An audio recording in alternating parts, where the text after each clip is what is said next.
I'm Scott Suggs with MLF.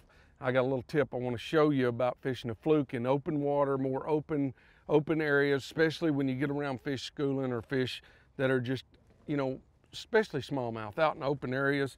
To be able to get like a 99% hookup, better hookup than with a single hook, is with I use a rivet in it. I always try to pick out a real straight fluke. Then I take this rivet, I place my needle nose between right on the back side of what I call the mushroom. Find me a hard surface and I push down on it. So what I'm doing is I'm separating the nail from the rivet.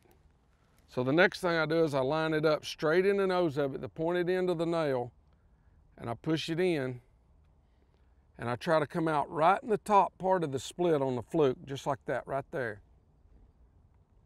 So then, to keep plastic from getting into the rivet itself, I leave the nail in there and I push the rivet back over it, but I push the mushroom opposite end. I put the small end on first. And the reason why that is when this mushroom end gets in here, the more you get to throwing it, it allows your hook and everything to stay in place. It won't slide the tube out. So I just stick my thumb on it, shove it all the way up in there, get it as tight as I can get it up to the front, and then I pull the nail out.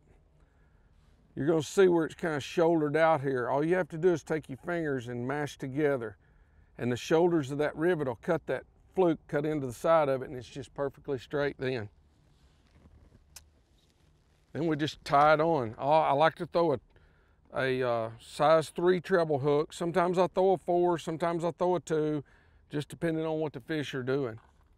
But my favorite hook of all is a size 3.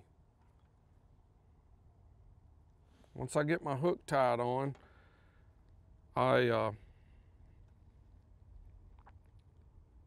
just shove the bait back down onto the hook, and you can pick whichever side. Everybody's kind of picky on how their hooks line up on this and everything, but it doesn't really matter. The bait's gonna swim the same, do everything the same, no matter which one of the hooks you put into you hook back into the bait, because it's up inside this groove, so it's not like there's any water resistance to it at all. But I just come back just a little bit, and I take that top hook. A lot of times I'll go through just like that right there, stick it all the way through, and then that leaves my hook hanging down. My bait's perfectly straight. If he's in open water, he looks at it, he's pretty much caught.